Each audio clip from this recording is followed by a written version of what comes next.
spicy, savory, and simply irresistible.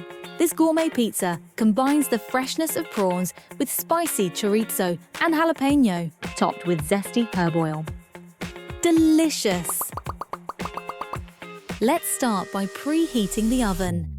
Chop the onion and dice the Romano pepper into small pieces.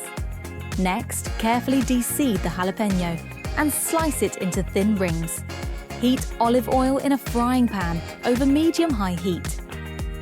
Add the onion and Romano peppers, then fry until they start to soften. Set aside half of the cooked vegetables in a tall container. Stir in the barbecue rub and passata to the pan to create your sauce base. Spread the tomato sauce mixture evenly over the dough, leaving a small border for the crust. Now for the toppings. Add diced chorizo, prawns, and jalapeño rings. Sprinkle generously with grated mozzarella.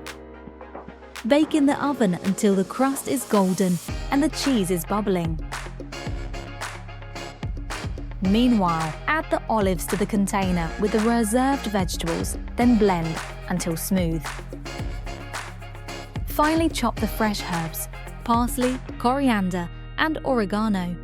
Halve the lemon and juice it into the bowl with the herbs. Add some olive oil. Season with salt and pepper. Then mix well. When the pizza comes out of the oven, drizzle with the olive pepper sauce and herb oil. Bold, fresh, and a little wild, this pizza is pure flavor fire.